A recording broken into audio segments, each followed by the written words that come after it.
यापूर्वीच्या व्हिडिओमध्ये आपण बॅकएंडचं कोडिंग बघितलं आणि ते आपण आता व्यवस्थित टेस्ट करून बघण्यापूर्वी एक गोष्ट मी विसरलो होतो, ती म्हणजे प्रत्येक एंटिटीमध्ये डिफॉल्ट कन्स्ट्रक्टर ॲड करायला विसरलो होतो. डिफॉल्ट कन्स्ट्रक्टर म्हणजे काय? असा कन्स्ट्रक्टर ज्याच्यामध्ये पॅरामीटर पास केले जात नाहीत, म्हणजेच नॉन पॅरामीटराइज्ड कन्स्ट्रक्टर म्हणजे डिफॉल्ट कन्स्ट्रक्टर. असा डिफॉल्ट कन्स्ट्रक्टर मी प्रत्येक एंटिटीमध्ये इथे ॲड करून घेतला. ही एक गोष्ट सांगायला विसरलो. तर आता आपण हे टेस्ट करूया. तर मला ॲड करायचे आहे एक कॅटेगरी. मग इथे पोस्ट घेतलं आणि त्याचा पाथ टाकला. हे बघितलंच आहे आपण गेल्या व्हिडिओमध्ये. आणि बॉडीमध्ये मी इथून पॅरामीटर पास करतो.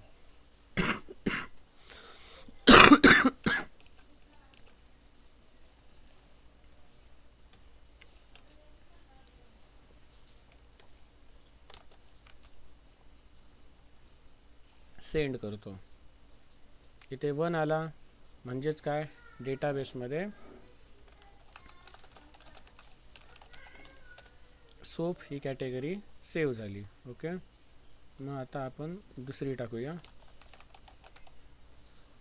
रन करतो. 1 आला म्हणजे दुसरी पण आली असणार. त्यानंतर आता तिसरी एखादी ॲड करतो, सेंड करतो.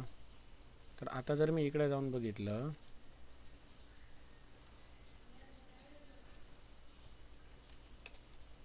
तर इथे 3 कॅटेगरी झाल्या.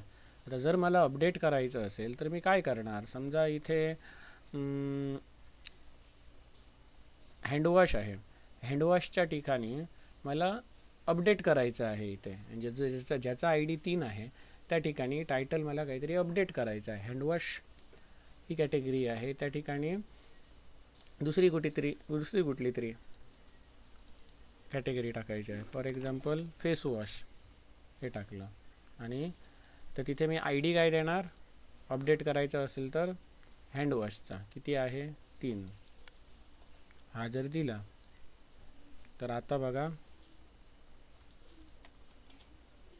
इथे हे अपडेट झालं. म्हणजेच काय, जेव्हा इथे मी ID नल पास करतो तेव्हा नवीन ऑब्जेक्ट बनतं, नवीन रेकॉर्ड स्टोअर होतं. आणि जेव्हा इथे मी ID पास करतो तेव्हा या पर्टिक्युलर IDचा रेकॉर्ड जर अस्तित्वात असेल तर ते अपडेट होतं, नाहीतर एरर येणार. तर अशा प्रकारे आपण सेव्ह कसं करायचं ते बघितलं, म्हणजे इन्सर्ट आणि अपडेट. आता आपण टेस्ट करूया. सगळ्या कॅटेगरीचे डिटेल्स कसे मिळतात ते बघूया. तर इथे कॅटेगरी कंट्रोलरमध्ये सगळे डिटेल्स बघण्यासाठी इथे काय आहे? फाइंड ऑल मेथड आहे. ही काय रिटर्न करते? List of category. हे जेसॉन फॉर्मॅटमध्ये तुम्हाला मिळणार, जेसॉन ॲरे. मग हे कसा ॲक्सेस करू शकतो आपण? तर get mapping slash category slash पोस्टच्या ठिकाणी इथे काय होणार? Get mapping. ह्याची काही गरज नाही. Slash category slash. आता जर आपण इथे आउटपुट बघितलं तर इथे हे आउटपुट बघू शकता. हे एक जेसॉन ऑब्जेक्ट, हे दुसरं जेसॉन ऑब्जेक्ट आणि हे तिसरं जेसॉन ऑब्जेक्ट. तीनही जेसॉन ऑब्जेक्ट या स्क्वेअर ब्रॅकेटमध्ये आहेत. ओके, कर्ली ब्रॅकेट काय? जेसॉन ऑब्जेक्ट इंडिकेट करतात आणि square bracket JSON array represent करतो. Array is collection of similar objects किंवा array is collection of similar items. तर अशा प्रकारे आपण प्रॉडक्ट पण ॲड करू शकतो. 1, 2, 3 हे कॅटेगरीचे ID आहेत, सोप, डिटर्जंट आणि फेस वॉश. समजा मला आता प्रोडक्ट ॲड करायची आहेत. प्रोडक्ट स्लॅश सेव्ह आणि इथे काय? Post mapping. मग आता प्रोडक्ट ॲड करण्यासाठी मला काय काय लागणार ॲट्रिब्यूट्स ती बघूया. ID टायटल, ID कॅटेगरी आणि मिनिमम स्टॉक.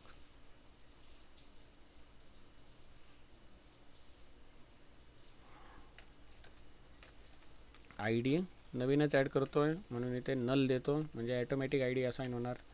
टायटल काय देऊया?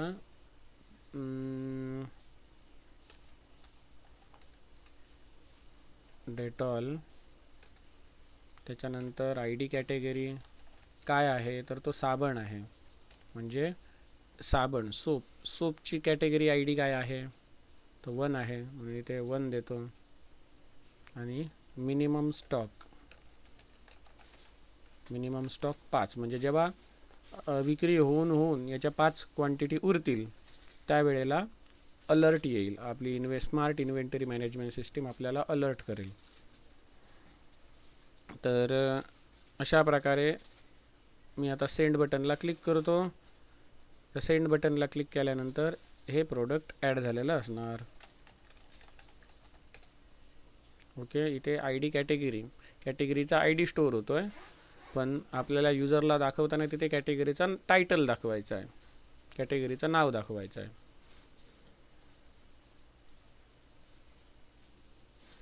त्यानंतर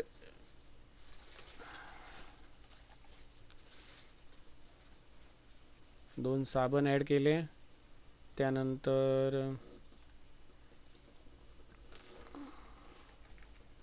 फेसवॉश ॲड केला. तुम्हाला इथे दिसू शकतं फेसवॉशचा आय डी किती आहे, आय डी कॅटेगरी 3 आहे. तर हे आपण थोडंफार टेस्टिंग करून बघितलं. आता आपण यूजर इंटरफेस डिझाईन करण्याकडे बोलूया. तर आतापर्यंत हे जे कंट्रोलर एंटिटी रिपॉझिटरी आपण जे बनवले होते ते या जावा फोल्डरमध्ये बनवले होते. आता या जावा फोल्डरच्या बाजूला रिसोर्सेस फोल्डर आहे, याच्यामध्ये आपण HTML फाईल बनवणार, यूजर इंटरफेसच्या फाईल. तर रिसोर्सेसमध्ये 3 गोष्टी दिसतात. पहिली म्हणजे ॲप्लिकेशन डॉट प्रॉपर्टीज, या फाईलमध्ये आपण डेटाबेस कनेक्टिव्हिटीचा कोड लिहिलेला. दुसरी म्हणजे टेम्पलेट, याच्यामध्ये आपण HTML फाईल्स ठेवणार, डायनामिक फाईल्स ज्याच्यामधला कंटेंट चेंज होऊ शकतो, त्या सगळ्या फाईल्स मी याच्यात ठेवणार. आणि तिसरी म्हणजे स्टॅटिक, तर ज्या फाईल स्टॅटिक असतात, उदाहरणार्थ CSSच्या स्टाईल्स, CSSच्या फाईल्स, बूटस्ट्रॅपच्या फाईल्स, जावास्क्रिप्टच्या फाईल्स, त्या सगळ्या मी इथे ठेवणार. किंवा इमेजचा असेट, इमेजेस वगैरे असतील तर ते सगळे याच्यामध्ये टाकणार. तर मी आता पहिले HTML पेज बनवतो कॅटेगरीसाठी. HTML फाईल इथे बनवतो, त्याला नाव देतो कॅटेगरी पेज, असं नाव दिलं. आता हे पेज कधी ओपन व्हायला पाहिजे, तर हा जो कॅटेगरी कंट्रोलर आहे याच्यात नीट लक्ष द्या. इथे /category/ हे आपल्याला काय रिटर्न करत होतं, तर लिस्ट ऑफ कॅटेगरी रिटर्न करत होतं. आता आपल्याला काय करायचं, हा जेव्हा URL आपण फायर करणार तेव्हा आपलं हे पेज ओपन व्हायला पाहिजे, कॅटेगरी पेज. मग त्याच्यासाठी इथलं रिस्पॉन्स बॉडी काढून टाकूया आणि रिटर्न टाईप काय करूया, स्ट्रिंग फॉर्मॅटमध्ये आपण इथे पेजचं नाव लिहायचं, कुठलं पेज ओपन व्हायला पाहिजे त्या पेजचं नाव, कॅटेगरी पेज. हे पेज ओपन होणार, असा याचा अर्थ झाला. मग आता हे पेज आपण डिझाईन करायला घेऊया.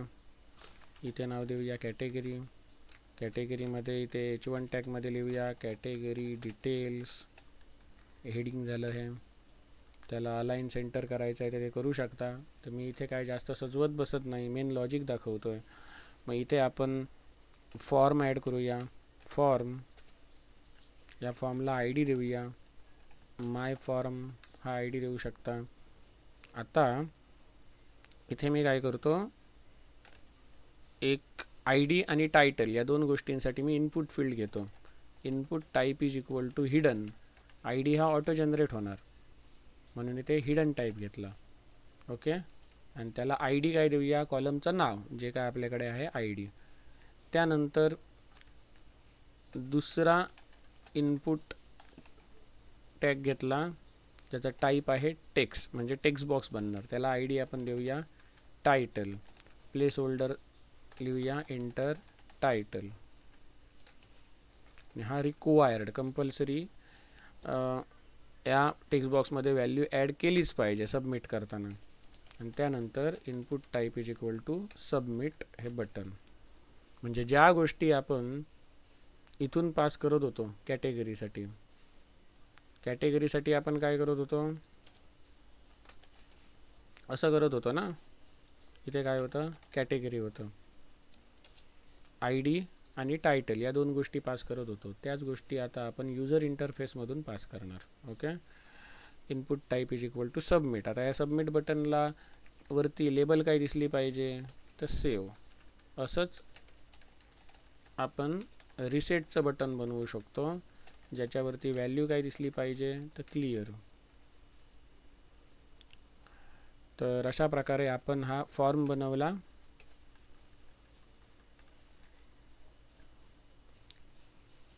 तर जेव्हा मी या सबमिट बटनला क्लिक करणार तेव्हा काय व्हायला पाहिजे, जे पोस्टमॅन वापरून आपण करायचो, पोस्ट रिक्वेस्ट गेली पाहिजे. मग तेच गोष्ट आपण इथे करणार. पोस्ट रिक्वेस्ट या एंड पॉईंटला गेली पाहिजे, त्याच्यासोबत अशा प्रकारचा डेटा गेला पाहिजे. मग ते आता आपण करून बघूया. मग त्याच्यासाठी मी स्प्रिंगचे नोट्स ओपन करतो.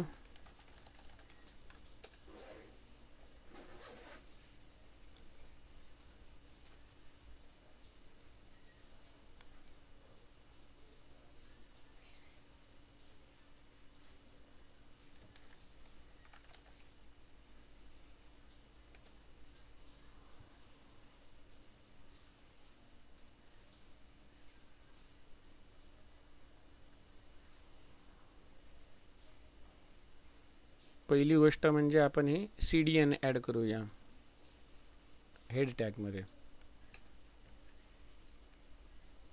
म्हणजेच काय, आपण काय ॲड केलं इथे, जे क्वेरी ॲड केली आणि ॲक्सिओस ॲड केले. जे क्वेरीने काय होणार, जावास्क्रिप्टचा कोड आहे तो जरा इझी बनणार अजून, आणि एक्स्ट्रा फीचर्स पण त्याच्यात येणार. आता त्यानंतर इथे आपण स्क्रिप्ट टॅग घेऊया आणि त्याच्या स्वतःची कस्टम स्क्रिप्ट लिहूया. मग पहिली गोष्ट मला काय करायचं आहे, या सबमिट बटनला जेव्हा मी क्लिक करणार तेव्हा हा फॉर्म सबमिट होणार. या फॉर्मचा ID काय आहे, माय फॉर्म.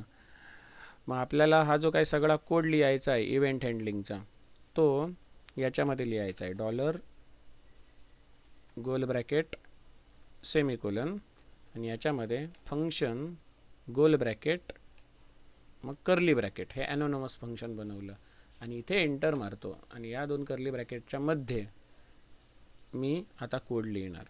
म्हणजे या दोन कर्ली ब्रॅकेटच्या मध्ये तुम्ही जे काही लिहिणार ते हे पेज जेव्हा लोड होतं तेव्हा एक्झिक्यूट होतं. म्हणजे on page load event, on load event call होतो या ठिकाणी. म्हणजे या कर्ली ब्रॅकेटच्या आतमध्ये जो कोड लिहिणार तो पेज जेव्हा रिफ्रेश होतं किंवा फर्स्ट टाइम लोड होतं त्यावेळेला तो कंटेंट एक्झिक्यूट होतो.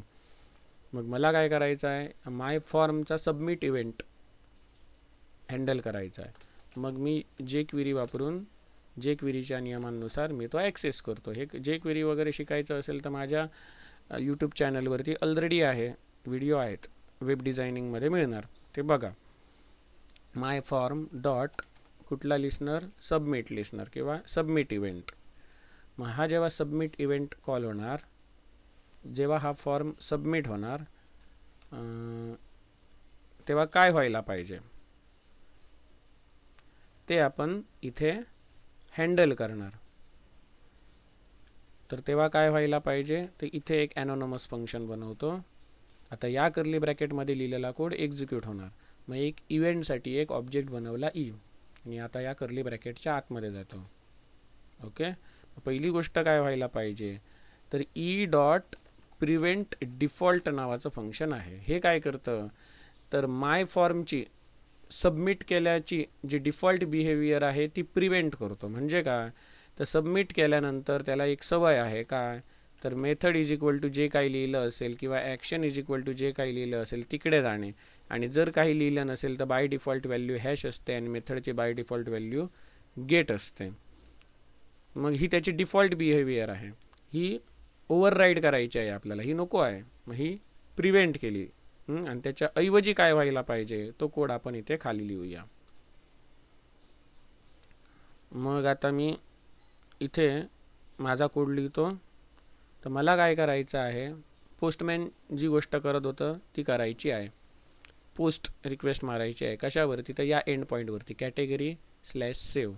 मग मी इथे एक व्हेरिएबल घेतो, एंड पॉईंट काय आहे, कॅटेगरी स्लॅश सेव्ह. ओके. त्यानंतर आपण इथे एक ऑब्जेक्ट बनवूया, जो आयटम आपल्याला स्टोअर करायचा आहे त्याचं ऑब्जेक्ट बनवूया. इथे जसं आपण हे ऑब्जेक्ट बनवायचो सेम तसं तिकडे पण येणार. इथे आय डी कोलन, इथे काहीतरी आय डी येणार आपला, आणि त्याच्यानंतर आय डी समजा आता मी इथे हार्ड कोडेड तात्पुरता लिहितो एक, आणि दुसरं काही इथे नेम नाही सॉरी, दुसरा कॉलम काय आहे, टायटल. मग इथे सोप वगैरे जे काय आपण टाकणार ते. पण हे काय झालं हार्ड कोडेड. मग ह्या गोष्टी आपल्याला कुठून घ्यायच्या आहेत, तर या टेक्स्ट फील्डमधून घ्यायचं आहे, इनपुट फील्डमधून घ्यायचं आहे. मग या इनपुट फील्डची व्हॅल्यू कशी ॲक्सेस करू शकतो, तर हे आय डी वापरून. ओके. मग ह्या दोन्ही इनपुट फील्डमध्ये टाकलेल्या व्हॅल्यूज मी आता कशा ॲक्सेस करणार, ते जे क्वेरीद्वारे डॉलर गोल ब्रॅकेटमध्ये hash I D dot val, म्हणजे या हा स्पेसिफिक आय डी दिलेलं जे इनपुट फील्ड आहे त्याची व्हॅल्यू याला असाइन कर, असा याचा अर्थ. सिमिलरली याचं पण करणार काय, डॉलर हॅश टायटल, म्हणजे ज्या टेक्स्ट फील्डला टायटल हा आय डी दिलेला आहे त्याची व्हॅल्यू घे आणि इथे असाइन कर. ओके. म्हणजे ह्या दोघांची व्हॅल्यू आपल्याला इथे मिळाली, म्हणजे त्याचं हे जेसॉन ऑब्जेक्ट बनलं आयटम म्हणून. तर आता मला ते काय करायचं आहे, पोस्ट करायचं आहे. गेट आणि पोस्ट या दोन मेथड आहेत तशा. मग इथे मी काय करणार, ॲक्सिओस डॉट पोस्ट करायचं आहे. मग इथे दोन पॅरामीटर्स पाठवणार. पहिला म्हणजे मी इथे एंड पॉईंट पाठवणार, म्हणजे हा वाला कॅटेगरी स्लॅश सेव्ह, आणि त्यानंतर हा आयटम पाठवणार जो मला सेव्ह करायचा आहे. मग काय होणार, मग जे पोस्टमॅनने केलं तेच होणार. म्हणजेच काय, तर तुमच्या कंट्रोलरमध्ये पोस्ट मॅपिंग आणि हा एंड पॉईंट या संबंधित मेथड म्हणजे ही मेथड कॉल होणार. बरोबर. हे कॅटेगरीचं ऑब्जेक्ट इथे येणार, ते डेटाबेसमध्ये सेव्ह होणार आणि रिटर्न 1 होणार. जर काही एरर आला तर रिटर्न 0 होणार. मग जे काही रिटर्न होणार ते मला प्राप्त करायचं आहे. ते मी कसं करू शकतो, तर त्याच्यासाठी इथे देन या फंक्शनवर जावं लागेल. देन जर एरर आला तर काय कर, ते देनमध्ये लिहायचं. सॉरी, जेव्हा ह्याचा आउटपुट येणार तेव्हा काय कर, ते देनमध्ये लिहायचं. आणि जर एरर आला तर काय कर, ते कॅचमध्ये लिहायचं. एवढं कळलं. तर आता देनमध्ये जाऊया. जर एरर आला तर काय कर, ते इथे लिहितो. सॉरी, एरर आला तर नाही. देन जर रिटर्न काहीतरी व्हॅल्यू आली 1 किंवा 0 तर काय कर, ते इथे लिहितो. आणि जर एरर आला तर काय कर, ते इथे लिहिणार. Function open close curly bracket. कळलं. मग आता आधी वरचं करतो. जर एखादी व्हॅल्यू रिटर्न झाली तर काय कर, 1 किंवा 0 तर काय कर. तर महत्त्वाची गोष्ट म्हणजे जसं इथे फंक्शनला हा आपण पास केला तसंच इथे एक व्हेरिएबल पास करू शकतो. तो म्हणजे काय, रिस्पॉन्स. मग त्या रिस्पॉन्समध्ये जो काही डेटा आलेला असेल तो आपण एका व्हेरिएबलमध्ये स्टोअर करूया. Data is equal to response dot data. हे रिस्पॉन्स व्हेरिएबल म्हणजे काय, हे. तर हा जो डेटा आहे तो 1 असेल तर काय कर, तो जर 1 असेल तर हे पेज पुन्हा लोड कर, म्हणजे याच पेजवर पुन्हा जा.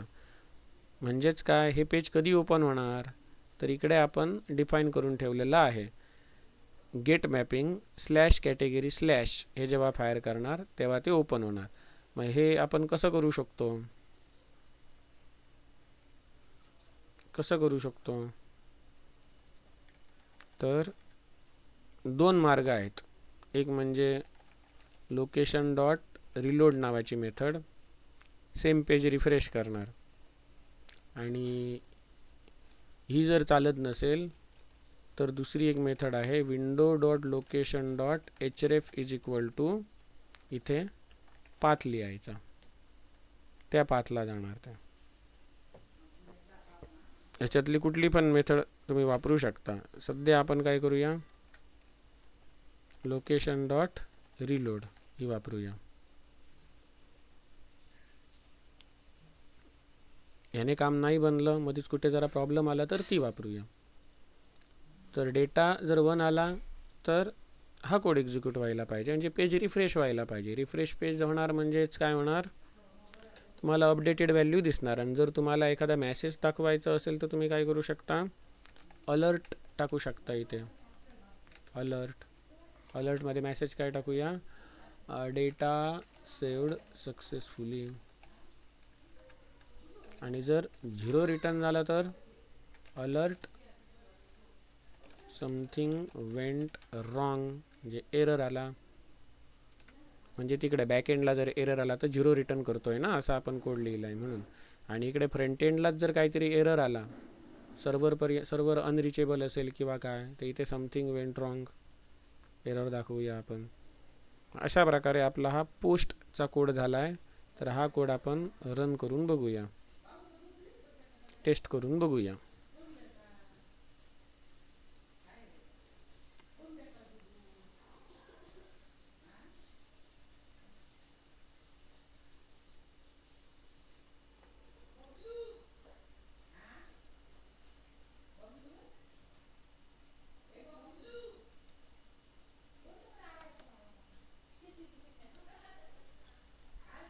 Local host colon 8080.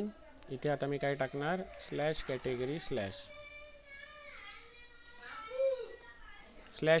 स्लॅश टाकल्याच्या नंतर इथे आपण बनवलेला फॉर्म दिसतो. आता इथे आपण टायटल टाकूया. टायटल काय टाकूया, आपण ऑलरेडी काही कॅटेगरी ॲड केलेल्या आहेत डेटाबेसमध्ये. कुठल्या केल्या होत्या,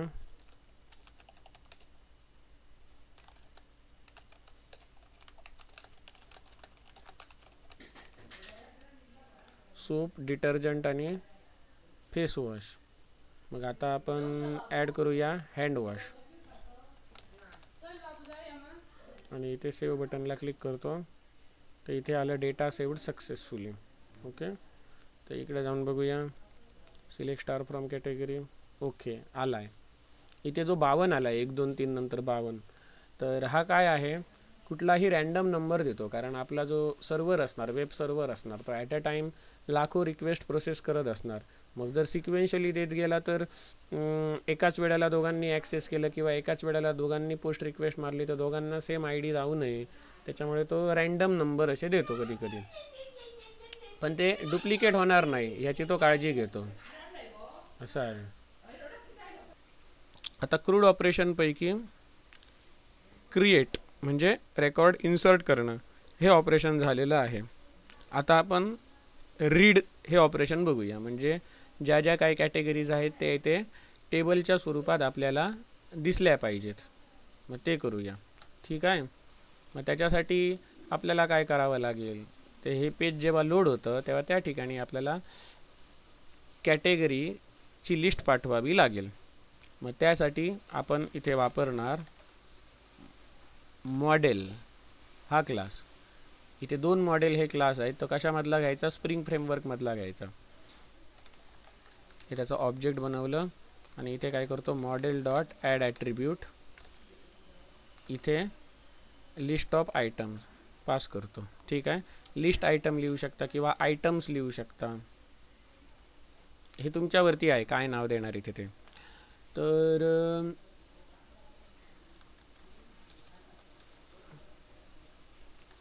लिस्ट आयटम असं देतो मी, किंवा चालेल काय देऊया, आयटम्स देऊया, ठीक आहे. आणि इथे मी ही लिस्ट पास करणार. कशी पास करणार, तर ही जी कॅटेगरी रिपॉझिटरी आहे त्याची फाइंड ऑल मेथड आहे. ही काय रिटर्न करते, तर लिस्ट ऑफ कॅटेगरी, म्हणजे हे सगळे कॅटेगरीचे आयटम रिटर्न करणार. ते इकडे येणार आयटम्स. ओके, ते आता मला तिकडे डिस्प्ले करायचे आहेत टेबलमध्ये. तर या फॉर्मच्या खाली आपण एक हॉरिझॉन्टल लाईन टाकूया आणि त्यानंतर इथे HTMLचं टेबल बनवूया. टेबलला आपण इथे बॉर्डर देऊया आणि इथे पहिला रो म्हणजे टेबलचे हेडर्स असणार, आय डी, त्यानंतर इथे टायटल आणि तिसरा एक ॲडिशनल रो आपण ॲड करूया, तो म्हणजे रो नाही हा कॉलम, एक ॲडिशनल कॉलम ॲड करूया, तो म्हणजे ॲक्शन. ॲक्शनच्या खाली काय एडिट डिलीट वगैरे बटन असणार. मग इथे हा पहिला टी आर हा फिक्स आहे. आता दुसरा टी आर आहे तो मात्र डायनामिक आहे. मग इथे काय लिहिणार TH:each. आता TH म्हणजे काय, तर TH म्हणजे थाईमलिप आहे. TH म्हणजे काय थाईमलिप. मग इथे तो म्हणतो की TH:each हे TH म्हणजे काय ते तुम्हाला स्पेसिफाय करावं लागेल. मग TH आपण इकडे वरती स्पेसिफाय करूया. ज्या ज्या ठिकाणी तुम्ही थाईमलिप वापरणार त्या त्या HTML टॅगमध्ये तुम्हाला इथे ते ॲड करावा लागणार. XML namespace :TH XML namespace :TH is equal to website टाकायची www. किंवा HTTP पासून टाकलं तरी चालतं, डायरेक्टली टाकलं तरी चालतं www.thimelif.org.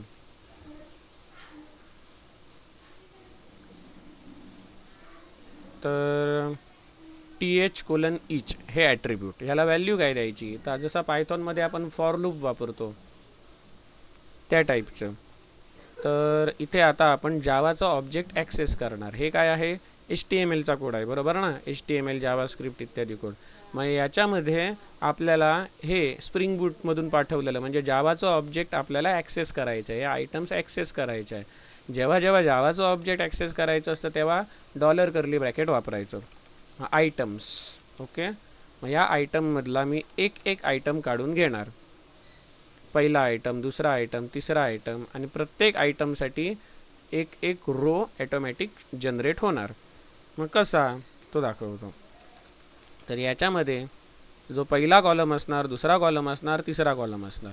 पहिल्या कॉलममध्ये काय दिसलं पाहिजे, तर या आयटम्सपैकी जो आयटम आहे म्हणजे ह्या कॅटेगरीच्या लिस्टपैकी एक एक कॅटेगरी घेतली आहे, त्या प्रत्येक कॅटेगरीचा ID हा पहिल्या सेलमध्ये दिसला पाहिजे, पहिल्या कॉलममध्ये दिसला पाहिजे.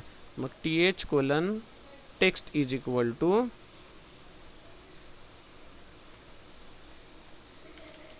जावाचा कोड असल्यामुळे $कर्ली ब्रॅकेटमध्ये item.id असं आपण केलं. त्याच्यानंतर असंच सेम इथे पण मी करणार. इथे item.id ऐवजी मला काय दिसलं पाहिजे, आयटमचं टायटल म्हणजे त्या कॅटेगरीचं टायटल दिसलं पाहिजे. आणि त्यानंतर तिसरा जो TD आहे त्याच्यामध्ये मला 2 बटन टाकायची आहेत, जे इनपुट टाईप बटन म्हणून तुम्ही घेऊ शकता किंवा हे काय ते डायरेक्ट बटन टॅग वापरून घेऊ शकता. मग या बटनवरती काय लिहिलेलं असेल, एकावरती लिहिलेलं असेल एडिट आणि दुसऱ्यावरती लिहिलेलं असेल डिलीट. तर इथे आपण टाकूया ऑन क्लिक इव्हेंट. एडिट बटनला क्लिक करणार तेव्हा काय व्हायला पाहिजे, तर एडिट बटनला जेव्हा मी क्लिक करणार तेव्हा एक फंक्शन कॉल व्हायला पाहिजे, एडिट आयटम नावाचं फंक्शन हे कॉल व्हायला पाहिजे. सिमिलरली मी जेव्हा डिलीट बटनला क्लिक करणार तेव्हा काय व्हायला पाहिजे, डिलीट आयटम नावाचं फंक्शन कॉल व्हायला पाहिजे. ही आपण बनवणार पुढे. जेव्हा एडिट आयटम नावाचं फंक्शन कॉल केलं जाणार तेव्हा आपल्याला इथे पॅरामीटर पास करायचा आहे. तो म्हणजे काय असणार, हा वाला असणार आयटम. तो जावाचा ऑब्जेक्ट आहे, जावामधून आलेला आहे, म्हणून आपण कसा ॲक्सेस करणार, $कर्ली ब्रॅकेटमध्ये आपण तो ॲक्सेस करणार. $कर्ली ब्रॅकेटमध्ये आयटम. इथे जे काय लाल एरर आले आहेत ते इग्नोर करा. ओके, या IDला थाईमलिपचे काही प्लगइन वगैरे ॲड केलेला नाही म्हणून त्याला वाटतं की तिथे एरर आहे. तो फक्त प्लेन HTML CSS जावास्क्रिप्ट जाणतो म्हणून इथे एरर दिसतो. मग जेव्हा जेव्हा आपण अशा प्रकारे on click is equal to म्हणजे या जावास्क्रिप्टच्या कोडमध्ये जेव्हा आपण थाईमलिप वापरतो तेव्हा तेव्हा काय करायचं, त्याला स्क्वेअर ब्रॅकेटने डबल स्क्वेअर ब्रॅकेटने सराउंड करायचं, डबल स्क्वेअर ब्रॅकेटने सराउंड करायचं असं. ठीक आहे. सेम असंच्या असं हाच पॅरामीटर मी याला पण पास करतो. ओके, हे एडिट आणि डिलीट बटनचं झालं. मग ही फंक्शन्स आपण बनवूया थोड्या वेळाने. आधी हे टेबल दिसतंय काय बघूया. यांना मी अलाइनमेंट देऊ शकतो. आय डी म्हणजे जे न्यूमरिक आहेत त्यांना align is equal to right करू शकतो न्यूमरिक फील्डला, किंवा CSSने करू शकता. तर मी इथे CSS वगैरे जास्त वापरत बसत नाही, कारण आधीच सांगितल्याप्रमाणे इथे उद्देश काय आहे, एखादा नॉर्मल प्रोजेक्ट बनवून दाखवणे व्यवस्थित, लॉजिकली व्यवस्थित तो रन व्हायला पाहिजे, लॉजिकली करेक्ट असला पाहिजे. युजर इंटरफेस ही आपली फर्स्ट डिमांड नाही आहे, तो कोणीही बनवू शकतो पाहिजे तसा रंगीत. लॉजिकली करेक्ट असला पाहिजे, फ्लो त्याचा करेक्ट असला पाहिजे, हे समजावं म्हणून हे सगळं चाललं आहे. तर आता इथे मी रिफ्रेश करतो हे पेज रिफ्रेश केल्याच्या नंतर इथे तुम्हाला डेटाबेसमध्ये जे जे तुम्ही ॲड केलेले होते ते दिसेल. ओके, तर इथे मी आता एक नवीन कॅटेगरी ॲड करायला जातो. समजा मी इथे ॲड केलं टेस्ट. ओके, आणि सेव्ह करतो. इथे काय आलं, डेटा सेव्ड सक्सेसफुली. पण जेव्हा इथे मी रिफ्रेश करतो तेव्हाच पुढची व्हॅल्यू इथे दिसते. मग मला काय करायचं आहे, इथे त्या डेटा सेव्ड सक्सेसफुली या बटनला क्लिक केल्यानंतर ही खाली व्हॅल्यू दिसली पाहिजे, असं करायचं आहे. मग मी काय करू शकतो, तर हे डेटा सेव्ड सक्सेसफुली हे जे मला दिसतं याला मी देन हे फंक्शन लावून बघतो. देन फंक्शन, आणि याच्यामध्ये आपण कोड लिहूया रिलोडचा, लोकेशन डॉट रिलोड. आता हे आपण रन करून बघूया.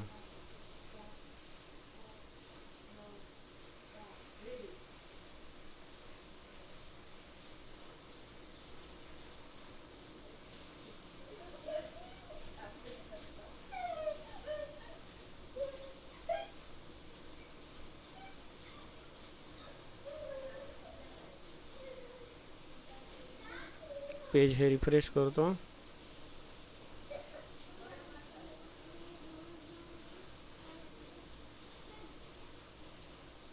आता इथे नवीन कॅटेगरी ॲड करतो आणि सेव्ह करतो.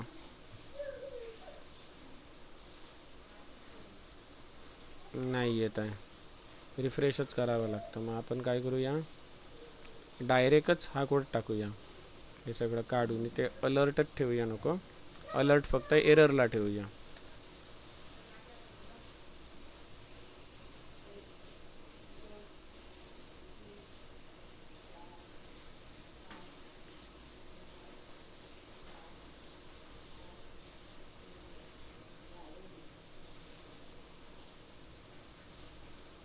पेज रिफ्रेश करणार आणि त्यानंतर ट्राय करून बघणार.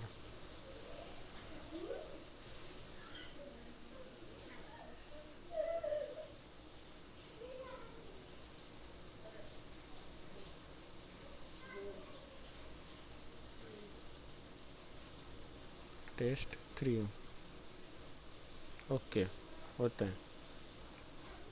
Taste 4 okay. तर आता आपण एडिट आणि डिलीट यांच्यापैकी पहिलं एडिट करून बघूया, एडिटवालं, आणि त्यानंतर डिलीटवालं करून बघूया. तर आता एडिट बटनच्या कोडकडे जातो मी.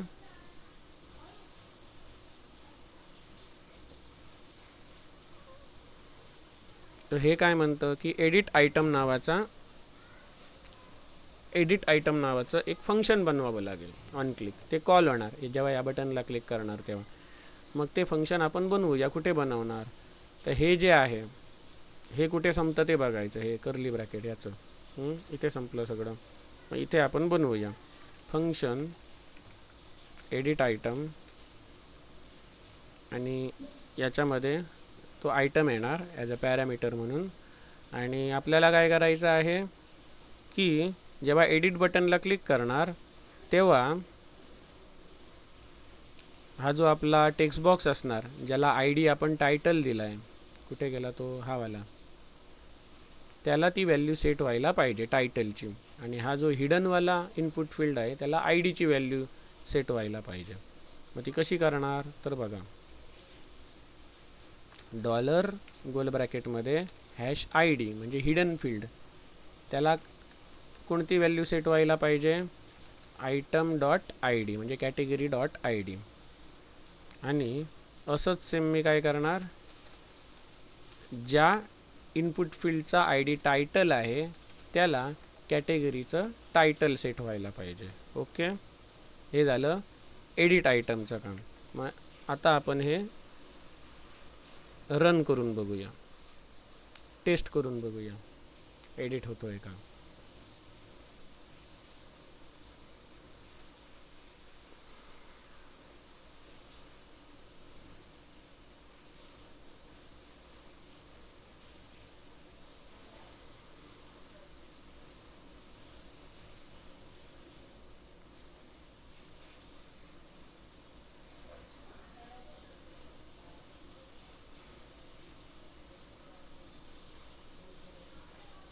आता इथे एडिट बटनला मी क्लिक करतो. इथे एडिट बटनला क्लिक केल्यानंतर इकडे हे गेलं पाहिजे, काहीतरी गडबड आहे, चेक करूया. राईट क्लिक करून इन्स्पेक्ट एलिमेंटवरती क्लिक करतो. कोणाकोणाला इन्स्पेक्ट एलिमेंट इकडे उजव्या बाजूला पण दिसेल. हां, ते आपल्यावरती आहे हे कुठे ठेवायचं ते. तर त्या कन्सोलमध्ये जातो, तर इथे एक एरर दाखवतो आहे, एक एरर आला आहे, unexpected token curly bracket open. आपण कुठेतरी एक एक्स्ट्रा टाकला आहे असं म्हणतोय तो. कुठे आहे, कॅटेगरीच्या 119 नंबरच्या लाईनला. कॅटेगरी 119 एवढा तर आपला कोडच नाही आहे, तो डायनामिकली जनरेट झालेला कोड असणार. कुठे आहे ते तर बघूया, 119 नंबरच्या लाईनला. राईट क्लिक केलं, व्ह्यू पेज सोर्स, याची 119 नंबरची लाईन ही वाली.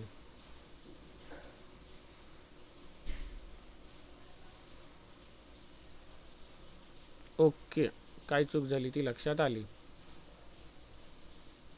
ज्या ज्या ठिकाणी आपण थाईमलीप वापरतो, ज्या ज्या ठिकाणी आपण थाईमलीप वापरतो, थाईमलीपचे ॲट्रिब्यूट वापरतो, त्या ठिकाणी आपल्याला TH: त्या ॲट्रिब्यूटचं नाव द्यावं लागतं. हे मी दिलं नव्हतं. ओके, त्याच्यामुळे ही व्हॅल्यू जशीच्या तशी लागायची, कळलं ना. ह्याच्या आतमध्ये स्टोअर असणारी व्हॅल्यू तिथे यायची नाही. आता हे TH: हे मी लावायला विसरलेलो. आता हे लावल्यामुळे आता प्रॉपर वर्क करणार ते.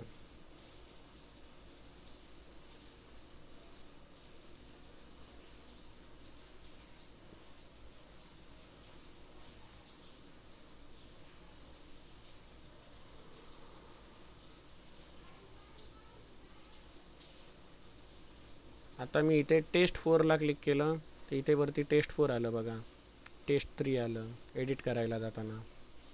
मग आता समजा इथे टेस्ट 4 असेल, तर मी इथे 4च्या ठिकाणी 4 केलं आणि सेव्ह केलं, तर इथे बघा हे एडिट झालं. 3च्या ठिकाणी केलं, इथे 3 केलं किंवा 3 केलं, तर हे एडिट झालं. हे पण करूया, हे पण एडिट झालं. आणि जर आपण डेटाबेसमध्ये जाऊन बघितलं, सिलेक्ट स्टार फ्रॉम कॅटेगरी, तर हे पण इथे एडिट झालेले आहेत. हे जे नुसतं टेस्ट आहे त्याला मी असं केलं, समजा टेस्ट 00 सेव्ह केलं, आणि ते इकडे जाऊन बघितलं तर ते पण एडिट झालं आहे, बरोबर ना. मग हे कसं काय होतं, तर जेव्हा आपण इथे एडिट बटनला क्लिक करतो तेव्हा काय होतं, तर तेव्हा हे जे तुमचे एलिमेंट्स आहेत त्याच्यामध्ये फॉर्ममध्ये आय डीला व्हॅल्यू 202 गेलेली आहे बघा. आय डीला व्हॅल्यू कुठली गेली आहे, 202. जेव्हा मी याला क्लिक करतो तेव्हा काय गेली, 102. याला क्लिक करतो तेव्हा काय, 203. म्हणजे इथे जे हिडन फील्ड आहे त्याला 203 व्हॅल्यू गेली आहे. आणि इथे जे आपण टाकतो, म्हणजेच काय होतं, जर 203 इथे आली तर काय होणार, या आय डीचा एक्झिस्टिंग जो मेंबर असेल किंवा या आय डीची एक्झिस्टिंग कॅटेगरी असेल त्याला तो हे नाव देणार, म्हणजे एडिट करून टाकणार. आणि जर इथे मी काहीच पास केलं नाही, म्हणजे जर नल असेल तर नवीन ऑब्जेक्ट क्रिएट होणार, नवीन रो क्रिएट होणार. अशा प्रकारे आपण हे एडिट करून बघितलं. आता आपण डिलीट या बटनची फंक्शनॅलिटी बघूया. जसं आपण एडिटचं फंक्शन बनवलं असंच आपल्याला डिलीटचं फंक्शन बनवावं लागेल. Function delete item, parameter item pass केला जाणार. आता इथे काय करणार, तर आयटम डिलीट करण्यासाठी आपण ही मेथड बनवलेली आहे. आणि ही कशी ॲक्सेस करतो, तर गेट मॅपिंग वापरून slash category slash delete slash ID हा एंड पॉईंट वापरून. मग हे आपण इथे कॉल करूया. where end point is equal to हा वाला. मग इथे ID आहे, हा डायनामिक आहे. मग याच्यामध्ये एक डायनामिक फील्ड मला पाहिजे आहे. इथे ID म्हणजे काय असणार, तर इथला हा जो काही आयटम आहे याचा ID आयटम डॉट ID. मग डायनामिक पाहिजे तर इथे डॉलर वापरणार. पण जावास्क्रिप्टमध्ये जेव्हा आपण असं वापरतो, हे डायनामिकिझम इथे जेव्हा जेव्हा मला पाहिजे तेव्हा इथे सिंगल कोट किंवा डबल कोट वापरण्याऐवजी आपण एस्केपच्या खाली सिंगल कोटसारखा दिसणाराच एक सिम्बॉल आहे तो वापरायचा. म्हणजे ही व्हॅल्यू ॲज अ डायनामिक म्हणून ट्रीट केली जाते. ठीक आहे. हा एंड पॉईंट आपण बनवला. त्याच्यानंतर जसं आपण वरती केलेलं आहे Axios डॉट पोस्ट, तसं आता इथे काय करणार, Axios डॉट गेट, कारण डिलीटसाठी गेट मॅपिंग आहे. Axios डॉट गेट, त्याला एंड पॉईंट पास केला आणि देन आणि कॅच. जर एरर आला तर कॅचमध्ये लिहिलेला कोड एक्झिक्यूट होणार. आणि जर एरर नाही आला, प्रॉपर काहीतरी रिस्पॉन्स रिटर्न झाला, तर तो देनमध्ये येणार.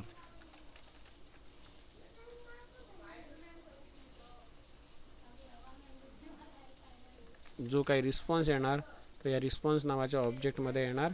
आणि या कर्ली ब्रॅकेटमध्ये आपण तो कोड एक्झिक्यूट करूया.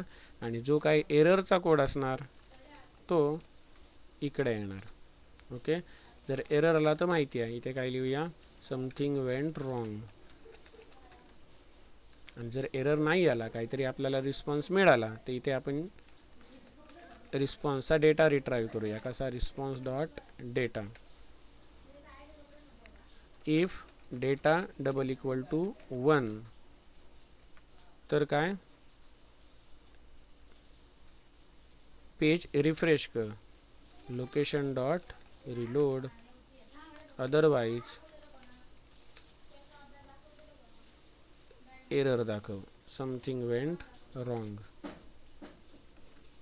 झालं, डिलीटची पण फंक्शनॅलिटी झाली.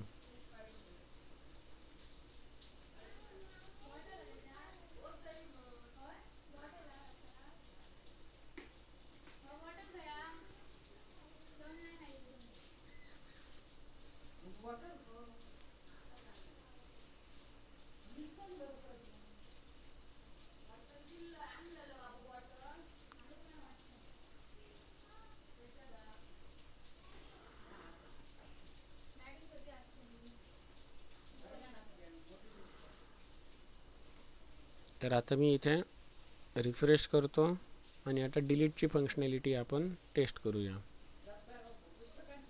बघा, डिलीट होत आहे. हे इथून जसं डिलीट होत आहे तसं आपल्याला इथे डेटाबेसमध्ये पण दिसेल. ओके.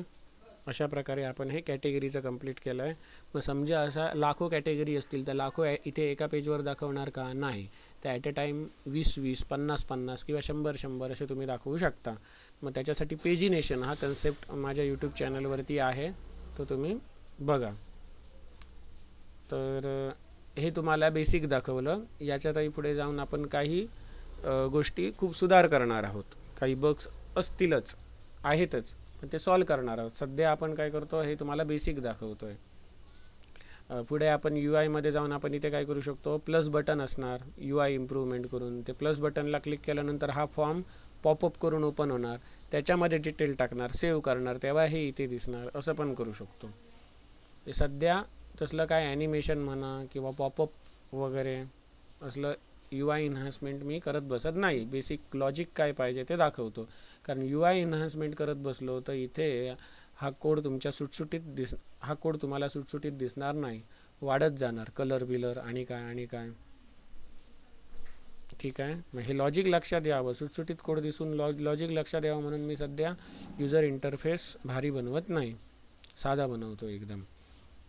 तर हे कॅटेगरीचं पेज झालं. तर असंच आपल्याला आता काय करायचं आहे, प्रॉडक्टचं पेज बनवायचं आहे. मग हे कॅटेगरीचं जे पेज आहे तेच मी इथे कॉपी पेस्ट करतो याच फोल्डरमध्ये. याला नाव देतो प्रोडक्ट पेज. ओके, आणि हे प्रोडक्ट पेज कधी ओपन व्हायला पाहिजे, तर जसा हा कॅटेगरी कंट्रोलर आहे असाच का असणार, प्रोडक्ट कंट्रोलर असणार. प्रोडक्ट कंट्रोलर हा जो आपण प्रोडक्ट कंट्रोलर बनवला आहे, मग ह्याच्यामध्ये आपण तिकडे जसे चेंजेस केले तसे इकडे करूया चेंजेस.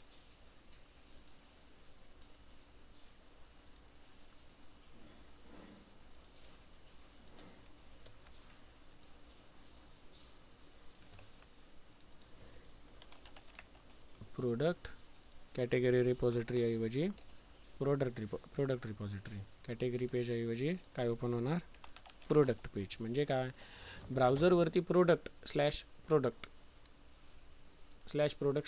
हा एंड पॉईंट टाकल्यानंतर प्रोडक्ट पेज ओपन होणार आणि त्याच्यावरती जी काय ॲड केलेली प्रोडक्ट असतील ती दिसतील. आता आपण प्रोडक्ट पेजवरती जाऊया. आता हा कोड आहे तो कॅटेगरी कोडचाच आपण हे केलेला आहे, वापरलेला आहे. मग आपण याच्यात नेसेसरी चेंजेस करूया. तर कंट्रोल R दाबतो, इथे लिहितो मी ज्या ज्या ठिकाणी कॅटेगरी हा शब्द आहे त्या ठिकाणी काय कर, प्रोडक्ट कर आणि रिप्लेस ऑल. ओके, तर हे झालं. आता पहिली गोष्ट आपण जरा युजर इंटरफेसकडे जाऊया, मग जावास्क्रिप्टचा कोड बघूया. युजर इंटरफेसमध्ये आता फॉर्ममध्ये मला काय काय लागणार, एक हिडन फील्ड ID हे तर लागणारच आहे, टायटल हे लागणारच आहे. याच्या व्यतिरिक्त काय लागणार, तर आपल्या एंटिटीमध्ये जाऊन बघितलं तर ID कॅटेगरी आणि मिनिमम स्टॉक हे पण लागणार आहे.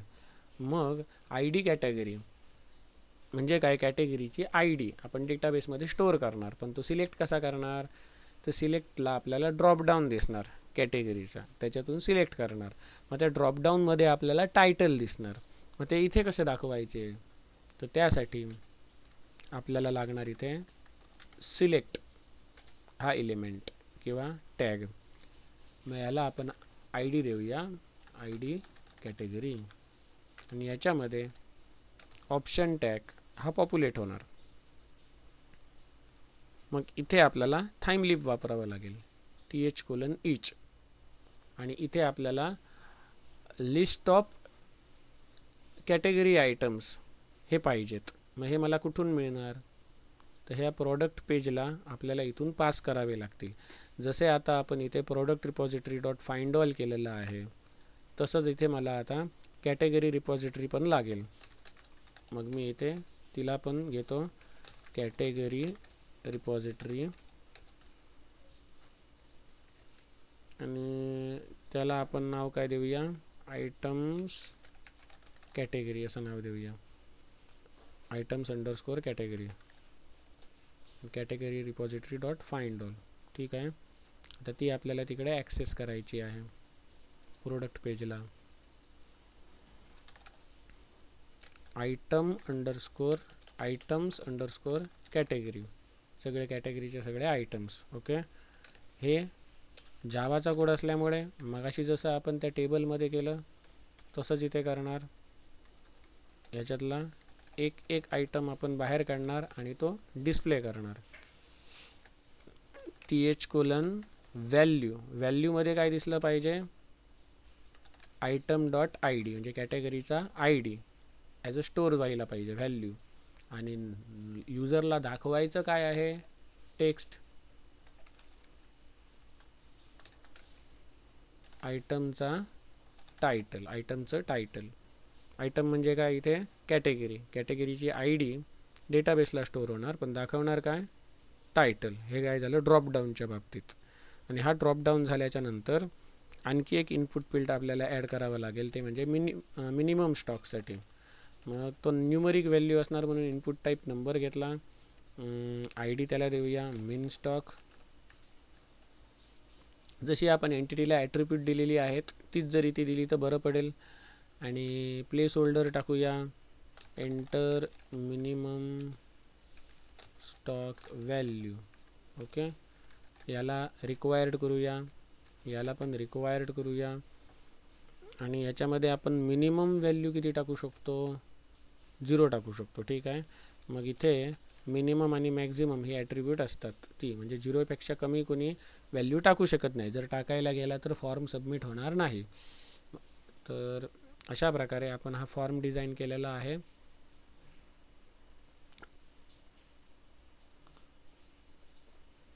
मग एवढं आधी आपण टेस्ट करूया.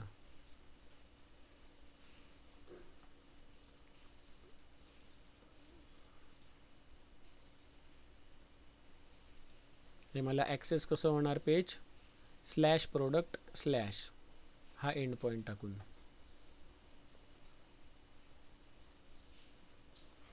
मग इथे काय करतो मी localhost:8080/product/ आणि इथे मी एंटर मारणार. मग जेव्हा माझं पेज रेडी होईल, सर्व्हर प्रॉपरली रन होईल, तेव्हा तिकडे ब्राउझरवरती प्रोडक्टचं पेज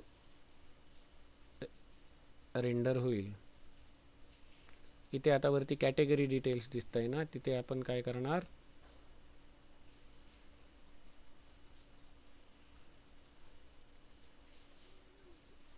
प्रोडक्ट डिटेल्स टाकूया.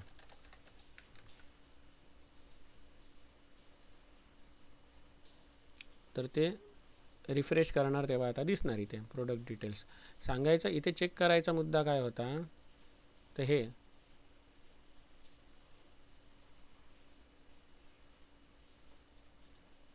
ड्रॉपडाऊनमध्ये आले आहेत बघा. ज्या ज्या कॅटेगरीज आपण ॲड केल्या त्या इथे ड्रॉपडाऊनमध्ये आल्या आहेत. समजा इकडे कॅटेगरीमध्ये आणखी एखादी कॅटेगरी मी ॲड केली, for example soap, detergent, face wash, handwash आणि हे टूथपेस्ट, आणि सेव्ह केली. ओके, इथे हे पेज रिफ्रेश केलं आणि याच्यात बघितलं तर इथे टूथपेस्ट आलेली असणार. ओके, आत्ता हे झालं. तर आता हे टेबल बघा आपल्याला दिसतं इथे आय डी आणि टायटल दिसतं. हे डेटॉल, संतूर, हिमालया हे काय दिसत आहेत, प्रोडक्ट दिसत आहेत. मग आता ह्याच्यासोबत आपल्याला इथे एक्स्ट्रा जे कॉलम्स आहेत आय डी, टायटल, ह्याच्यापेक्षा एक्स्ट्रा कॉलम्स आहेत ते पण इथे ॲड करावे लागतील.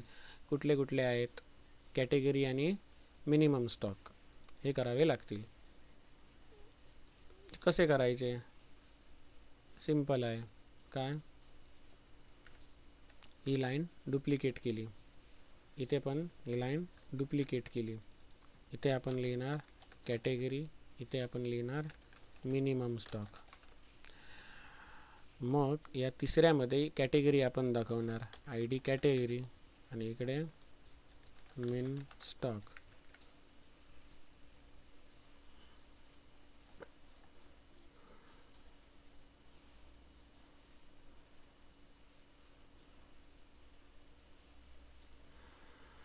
हा सर्व्हर रन होत असतो, ही अक्षरं ही सगळी वरवर जातात. ही जेव्हा थांबतात तेव्हा आपण तिकडे रन करायचं, मग तो लोड घेणार नाही.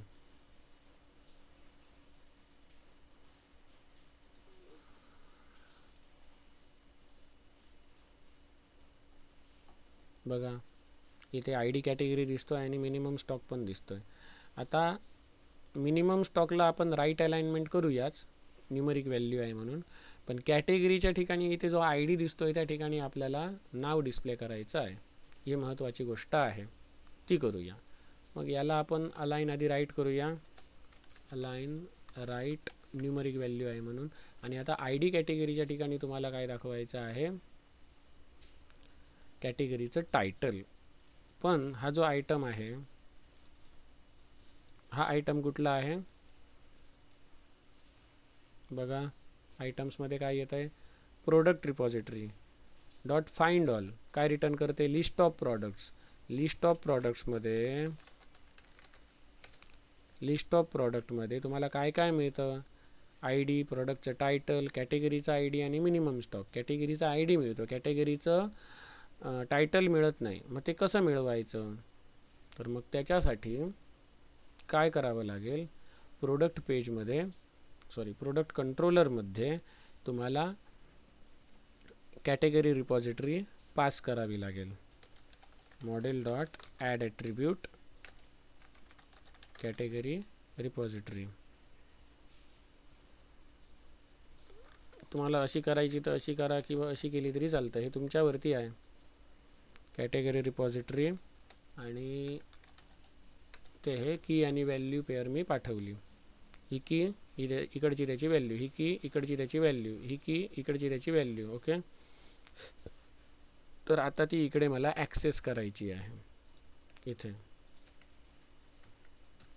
Category repo dot get reference by I D नावाची मेथड आहे. Get reference by I D म्हणजेच फाइंड बाय आय डी सारखे काम करते ती. आणि यामध्ये मी काय लिहिणार, item dot I D category. जे मगाशी लिहिलेलं होतं item dot I D category ते ह्याच्यामध्ये लिहिलं. मग एवढा पार्ट काय रिटर्न करणार, तर या पर्टिक्युलर आय डीची कॅटेगरीचं ऑब्जेक्ट रिटर्न करणार. मग ते object dot I D, object dot title, मग ते मला मिळणार. मग आता कॅटेगरीचं मला इथे आय डी पाहिजे की टायटल पाहिजे, तर टायटल पाहिजे. आता जर मी हे पेज रन करून बघितलं तर ज्या ठिकाणी तुम्हाला कॅटेगरीचा आय डी दिसत होता त्या ठिकाणी कॅटेगरीचं टायटल दिसणार.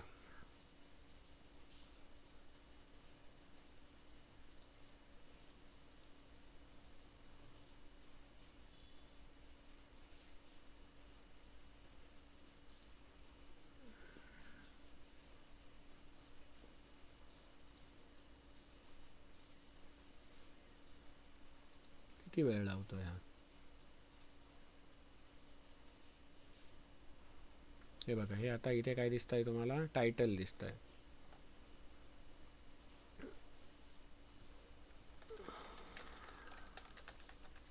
ॲक्च्युअल डेटाबेसमध्ये काय स्टोअर होतं, इथे 113 म्हणजेच काय, सोप फेसवॉश असं हे आय डी स्टोअर होत आहे डेटाबेसमध्ये.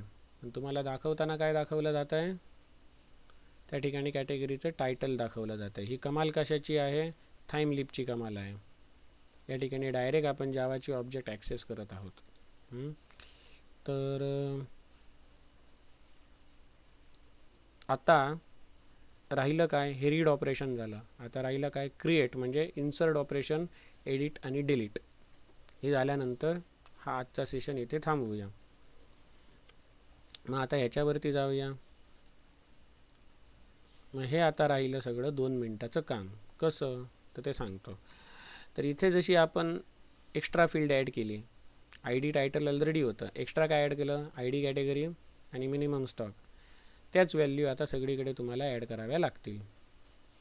कुठे कुठे, तर पहिली गोष्ट म्हणजे ॲड करायचं function, my form dot submit. Form submit करतो त्या ठिकाणी इथे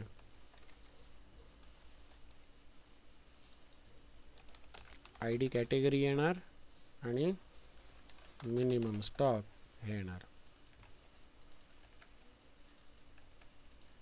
हे आता काय केलं ते तुम्हाला कळलं असेल. ज्या इनपुट फील्डला आय डी कॅटेगरी हा आय डी दिलेला आहे त्याची व्हॅल्यू घे. म्हणजे सिलेक्ट ड्रॉपडाऊनला आपण ही दिलेली आहे. सिलेक्ट ड्रॉपडाऊनमध्ये जी काही व्हॅल्यू आपण सिलेक्ट करणार ती इकडे येणार. म्हणजे तिकडे आपण सिलेक्ट करताना टायटल करणार, पण त्याची ॲक्च्युली इकडे व्हॅल्यू स्टोअर होणार. सिमिलरली इथे मिनिमम स्टॉकसाठी आपण न्यूमरिक टेक्स्ट फील्ड घेतलेली आहे, त्याच्यामध्ये जी काय व्हॅल्यू टाकणार ती इथे येणार मिनिमम स्टॉकमध्ये. तर हे बाकीचं आहे तसंच राहणार. त्याच्यानंतर एडिट आयटममध्ये इथे पण काय होणार, आय डी कॅटेगरी आणि इथे मिनिमम स्टॉक.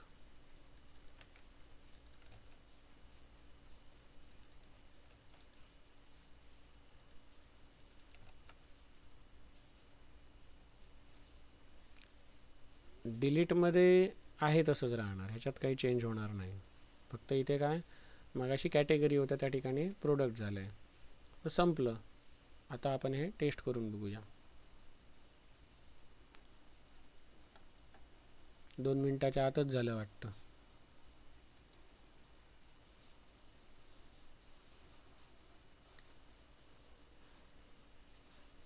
हे होऊ दे व्यवस्थित लोड.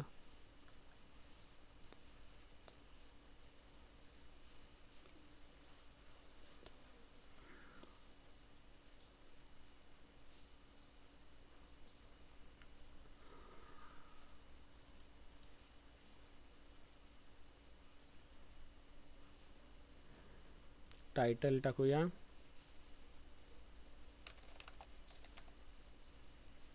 सोप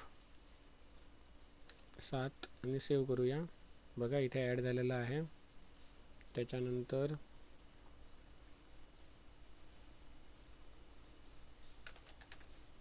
निरमा डिटर्जंट, बघा इथे ॲड झालेला आहे. रिन डिटर्जंट ॲड झालं. त्यानंतर दंतकांती टूथपेस्ट मिनिमम स्टॉक 10 ते ॲड केलं. हे मिनिमम स्टॉक म्हणजे काय?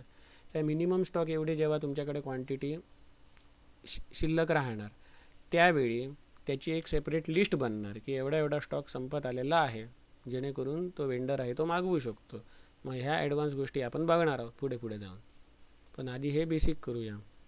मग अशा प्रकारे इथे आता ॲड होत आहे आणि डेटाबेसमध्ये जाऊन जर तुम्ही चेक केलात तर इथे हे सगळे ॲक्च्युली आय डी स्टोअर होत आहेत, कॅटेगरीचे आय डी, पण हे दाखवली जात आहेत इथे कॅटेगरीची टायटल्स. ओके, म्हणजेच काय तर समजा 1000 सोप असतील याच्यामध्ये, तर इथे सोपचा आय डी 1 आहे, तो 1 म्हणजे 1 हा नंबर 1000 वेळा रिपीट होणार. ह्याला म्हणतात नॉर्मलायझेशन. जर आपण हे नॉर्मलायझेशन केलं नसतं तर सोप SOAP ही लेटर्स 1000 वेळा रिपीट झाली असती आणि आपली मेमरी जास्त वाया गेली असती. मेमरीमध्ये जर कंजूसी करायची असेल स्टोरेजमध्ये तर त्याच्यासाठी हे नॉर्मलायझेशन करतात. कारण जेव्हा आपण ऑनलाईन सर्व्हर होस्टिंग स्पेस खरेदी करतो तेव्हा त्या स्टोरेज वाईज आपण भाडे देतो, पैसे देतो. त्याच्यामुळे नॉर्मलायझेशन केल्यामुळे मोठी पैशाची बचत होते. कारण ही रेकॉर्ड्स जसजशी वाढत जातात तेवढा हा जो डिफरन्स आहे स्टोरेजमधला, जर ॲज अ स्ट्रिंग म्हणून इथे स्टोअर केली आणि ॲज अ आय डी म्हणून म्हणजे इंटिजर म्हणून स्टोअर केला तर काय होतं, न्यूमरिक आय डी स्टोअर केला आणि ॲज अ स्ट्रिंग म्हणून टायटलच स्टोअर केला, तर हा जो डिफरन्स आहे तो जसजशी प्रॉडक्ट किंवा डेटा आतमध्ये ॲड होत जाणार, लाखो रेकॉर्ड्स ॲड होत जाणार, तसा मोठा डिफरन्स जाणवतो की मोठा डिफरन्स, मोठी स्पेस आपण वाचवली. त्याच्यामुळे कंपनीमध्ये नॉर्मलायझेशन हे कंपल्सरी करावंच लागतं डेटाबेसमध्ये. तर अशा प्रकारे आपण इथे रेकॉर्ड क्रिएट केलं, रीड केलं. आता एडिट आणि डिलीट बघूया. मग इथे दंतकांतीला एडिटवरती जातो, इथे मिनिमम स्टॉक चेंज करतो, सेव्ह करून बघूया होतं आहे की चेंज. त्याच्यानंतर लाईफ बॉय आहे त्या ठिकाणी जाऊया, इथे काहीतरी नाव चेंज करूया आणि कुठले साबण असतात लक्स घेऊया, क्वांटिटी किती टाकूया 5 टाकूया आणि सेव्ह करूया. तर झालं. डिलीट करून बघूया. बघा डिलीट झाला, लक्स झाला डिलीट, त्याच्यानंतर संतूर डिलीट झाला. मग सेम हे जे काही चेंजेस आहेत ते इकडे तुम्हाला डेटाबेसमध्ये पण रिफ्लेक्ट झालेले दिसतील. अशा प्रकारे आपण बेसिक CRUD ऑपरेशन बघितलं.